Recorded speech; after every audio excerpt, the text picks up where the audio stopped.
My name is Archbishop Thabo. Today we remember Saint Simon and Saint Jude. Let us listen to a portion of Psalm 119 together.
Listen to the good news proclaimed in the Gospel according to Saint Luke, the 6th chapter, beginning from the 12th verse.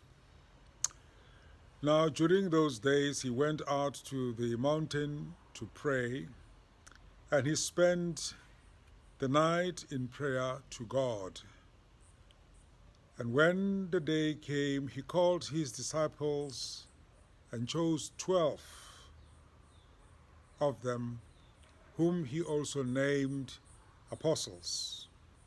Simon, whom he named Peter, and his brother Andrew, and James and John and Philip and Bartholomew and Matthew and Thomas and James, son of Alphaeus, and Simon, who was called the Zealot, and Judas, son of James, and Judas Iscariot, who became a traitor.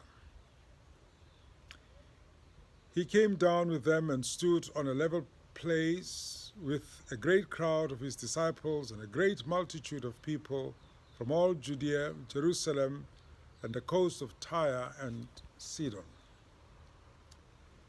They had come to hear him and to be healed of their diseases, and those who were troubled with unclean spirit were cured.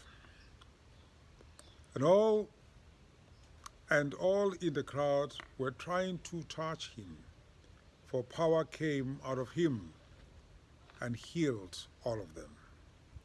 Then he looked up at his disciples and said, "Blessed are you who are poor, for yours is the kingdom of God. Blessed are you who are hungry now, for you will be filled. Blessed are you who weep now, for you will laugh.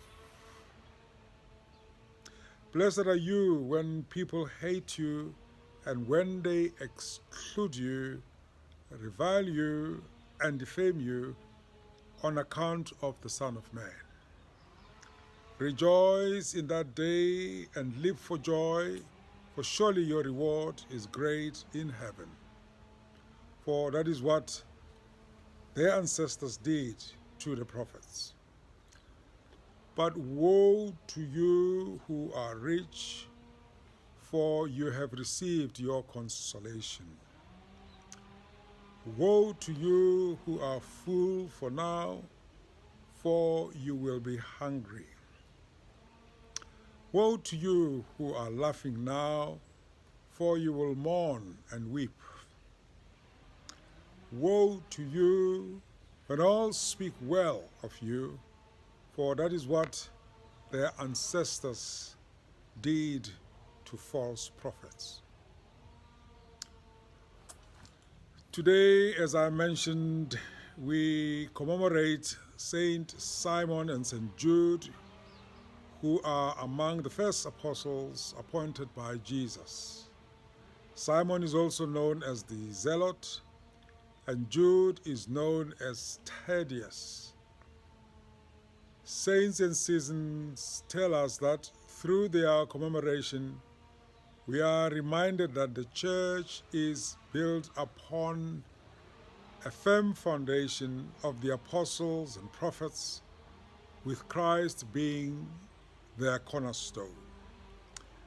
The Gospel story tells us that Jesus withdrew to pray before the work of selecting the 12 amongst the 72 men whom he sent away to evangelize. Scholars tell us that the word apostle means someone sent, and that although the term was already in use in the Greek and Jewish world, it came in Christianity to mean missionaries sent to witness to Christ, his life, death, and resurrection. It is notable that the 12 all saw how Jesus spent the night in prayer before his important decision. An example of how we should keep in close communion with God. Scholars tell us that the form of the Beatitude recorded here in Luke is shorter than in Matthew, because Luke leaves out matters related to the Jewish law, which would not have been of an interest to non-Jewish adherents. In the sermon, Jesus keeps a tight focus on the poor, the hungry, the suffering, and the reviled, assuring them that although by all outward appearances they are to be pitied, in the judgment of Jesus they will be blessed. This constitutes a powerful endorsement of our vocation as deacons, which I referred to last week, that all of us are called to care for the poor, the needy, and the suffering, and never more so than in these COVID-19 times.